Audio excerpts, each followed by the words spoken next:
서울 성적지를 법문으로 공부하고 법문을 통해 문답을 나누어 보는 시간. 서울 기현 법문 이야기. 소태산 서울 경성을 품다의 저자이신 나주교당 방길등 교무님 오늘도 나와주셨습니다. 반갑습니다. 네, 반갑습니다. 네, 교무님. 자, 오늘은 남산길 코스를 좀 더 자세히 들어가 봅니다.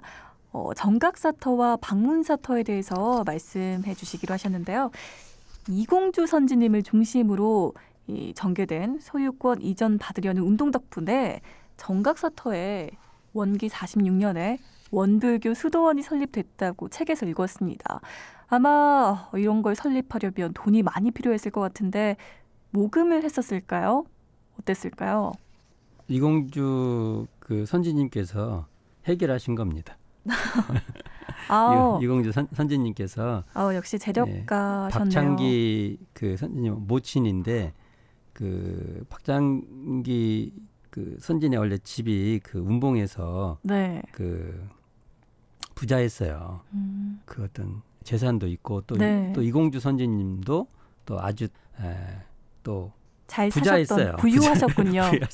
그러니까 이런 모든 당신의 경제력을 소태산 대종사를 위해서 어떻게 쓸까라는 것이 평생에 이분들의 수건이셨군요. 예, 모든 그랬죠. 일반 사람들이 참 그렇게 하기 어렵죠. 그럼요. 그러니까 그렇게 사셨던 분들이에요. 그러니까 아무리 돈이 많을지라도 이 봉공정신으로 공도사업에 돈을 쓰기가 쉽지 않은데. 쉽지 않죠. 네. 그러니까 이게 어떻게 되냐면 이 정각사라는 것은 어떤 거냐면 일본 사찰이었어요. 네. 남산에 있는 일본 사찰이니까 얼마나 좋은 곳입니까? 삐까번쩍했겠네요. 네. 아주 지금 사진에도 이게 이제 폭격에 6.25 전쟁 중에 폭격에 맞아서 없어졌어요. 근데 사진으로 있는데 이게 굉장히 좋은 건물이고 일본 절이죠. 일본 절. 이 절이 이제 일제가 전쟁에서 지게 되니까 이제 철수해야 되니까 이 절을 맡을 사람을 아무래도 종교인들이기 때문에 그래도 잘 관리할 사람을 찾게 돼요.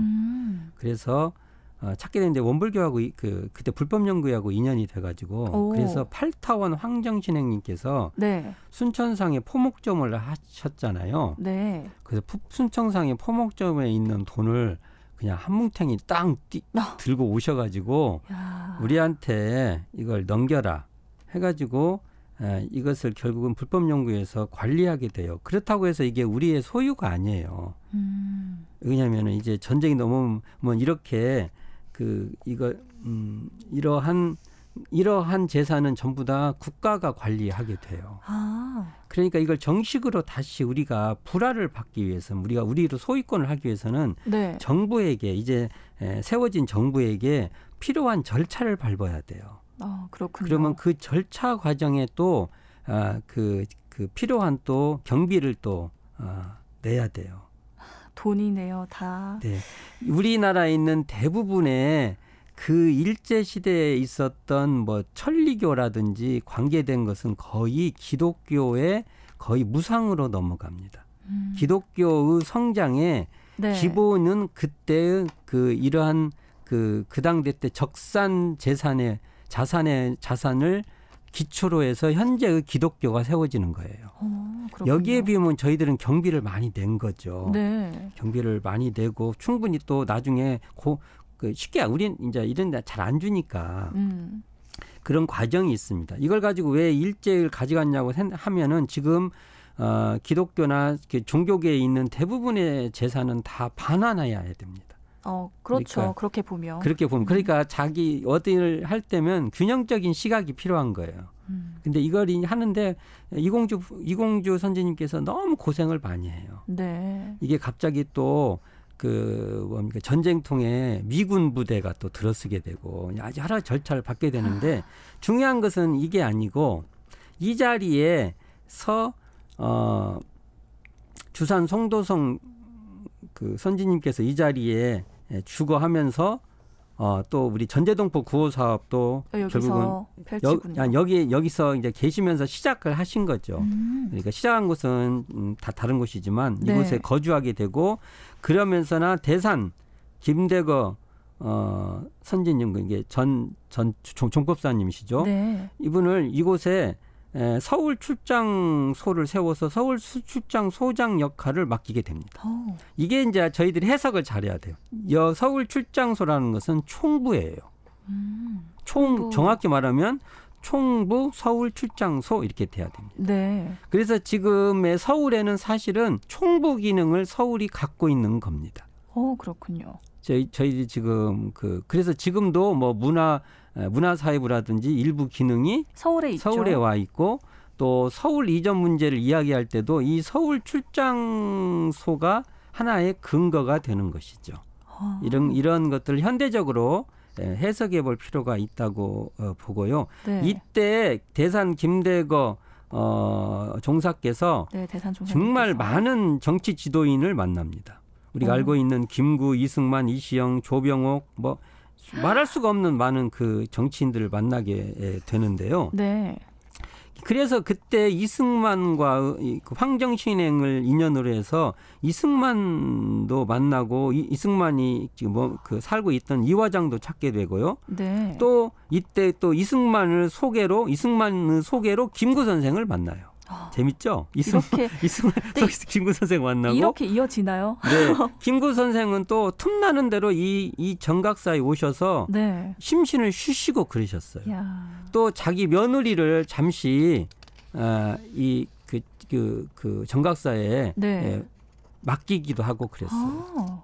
이런 어떤 그 소소한 이야기가 많은 곳이기 때문에 여기는 정치인을 불법연구회 원불교가 최초로 이런 한국 사회의 정치 지도자를 정면에서 만났던 곳이 바로 이곳입니다.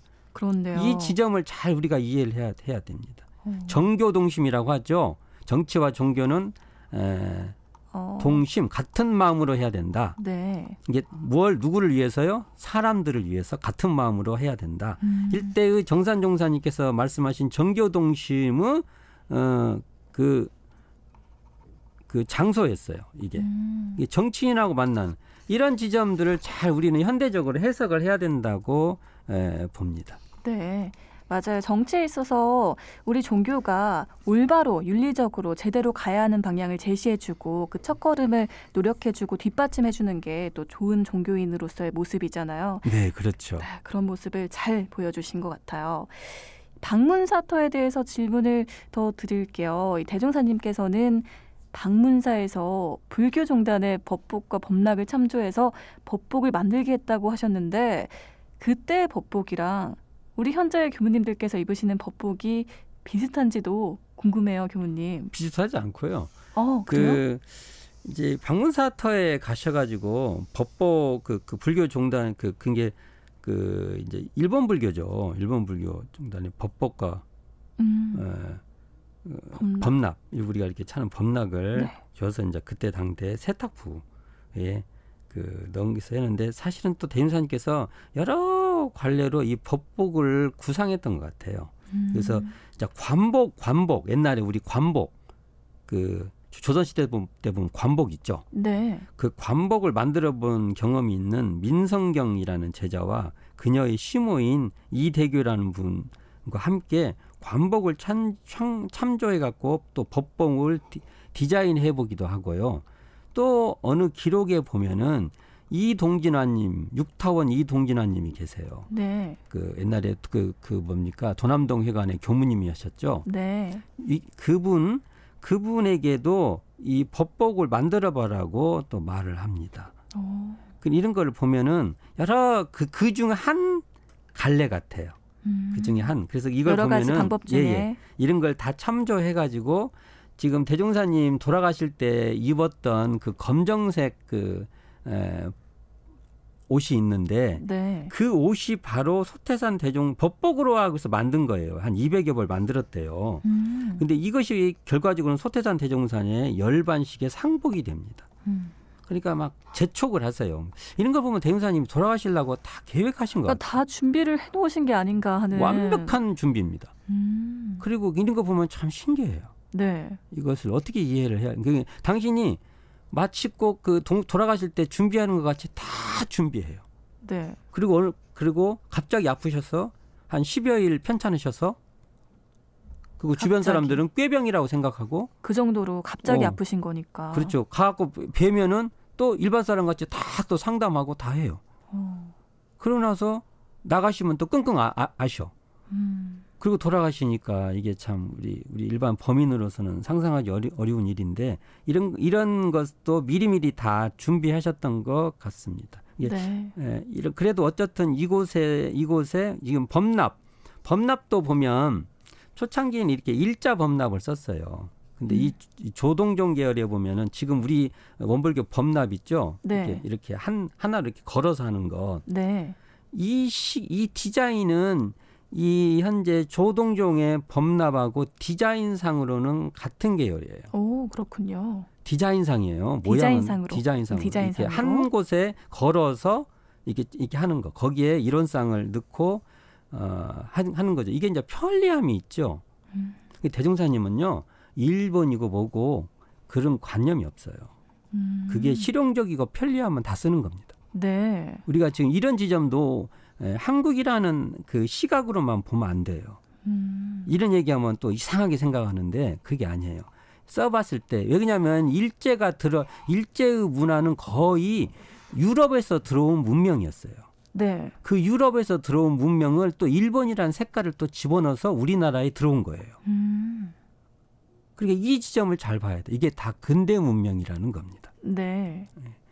어떤 고정관념이나 편견을 없이 근대 문명, 실용적이고 편리한 점은 좋게 보고 받아들일 수 있다는 거죠. 그걸 또 대종사님은 그것을 또 우리의 색깔로 다시 또 창조한 거예요. 재탄생시킨 거군요. 예를 들어 범납 같은 경우 보면은 조동종의 그런 스타일을 그 디자인이죠. 근데 지금 보면요 같은 거라고 생각을 못 해요. 근데 제가 말하니까 이렇게 되는 거예요. 디자인상. 디자인상으로는 같은 건데 이것을 모양을 또 만들고 배치를 다시 해서 원불교화 시켜버리는 겁니다. 네. 이런 건 굉장히 중요한 것이죠. 그렇군요. 정말 이 남산길 코스 가운데 정각사터와 방문사터에 대해서 말씀해 주셨는데요. 소중한 공간인 것 같습니다. 자, 오늘도 나주교당의 방길등 교무님 너무 수고 많으셨습니다. 감사합니다. 네, 감사합니다.